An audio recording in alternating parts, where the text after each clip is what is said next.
1 in 5 men in South Africa experience anxiety in their lifetime.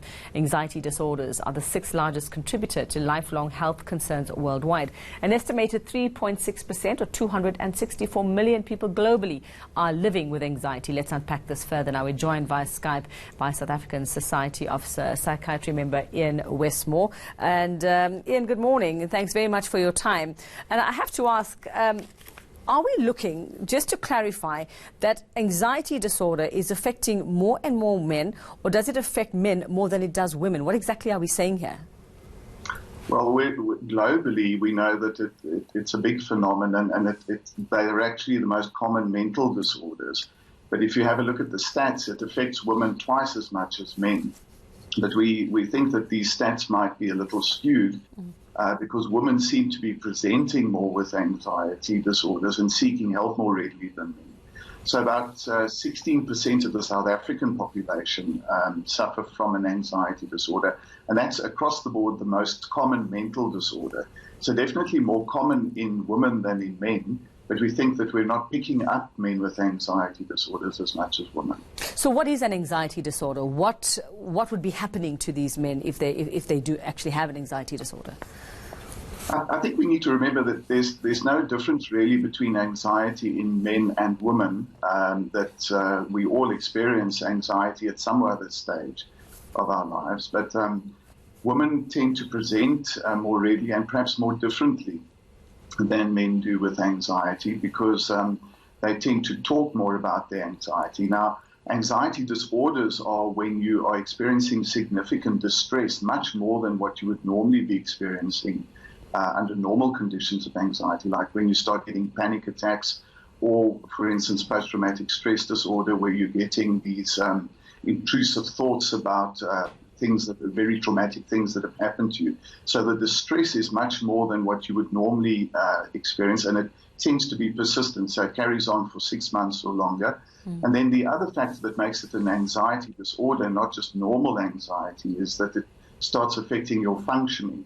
So you are not able to do your work like you usually used to do. It starts affecting your interpersonal relationships. So there's a significant change in your functioning as a result of the anxiety. Are there certain personality types, are there certain men of a certain disposition, if I were to ask it that way, who might be more prone to anxiety disorder?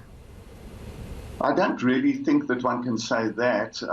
We know that certain people are genetically more predisposed to anxiety disorders, and we tend to see these things often in families. So that would affect men and women.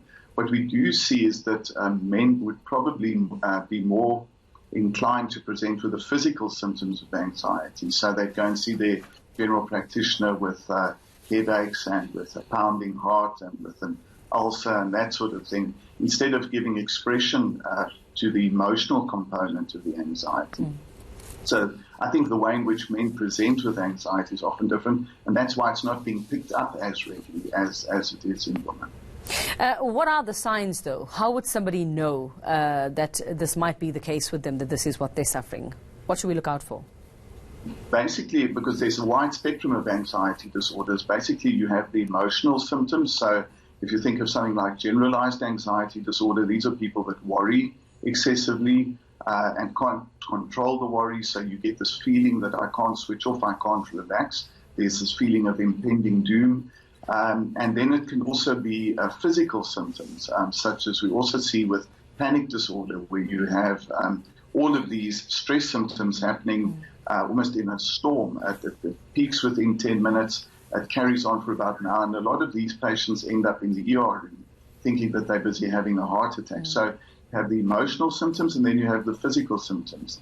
And often it's the physical symptoms that cause men and women to end up seeing a doctor, but the anxiety is not necessarily being diagnosed. And the most common anxiety disorders are the phobic disorders. So a lot of us suffer from phobia, so a fear of flying, or a fear of heights, or a fear of the dark, or a fear of public speaking, or that sort of thing, and they're much more common and perhaps less debilitating. But when you start experiencing panic disorder and so on, then that can be much worse.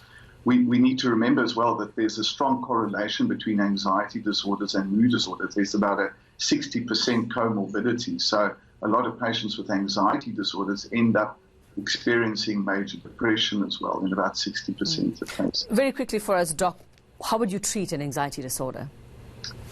The first thing, most anxiety disorders can be treated with psychotherapy or should receive a course of psychotherapy. So that would be things such as cognitive behavioral therapy, which is effective for most anxiety disorders. In some of the more serious anxiety disorders, you would need to receive medication. And here you actually need to receive an antidepressant. The antidepressants are effective for anxiety disorders as well, whether you have depression symptoms or not. So most of them you need psychotherapy. Some of them you would need medication as well. What you would need to be careful of is just taking something to relieve the anxiety temporarily, like the benzodiazepines, which do help for anxiety over the short term, but don't treat the underlying disorder.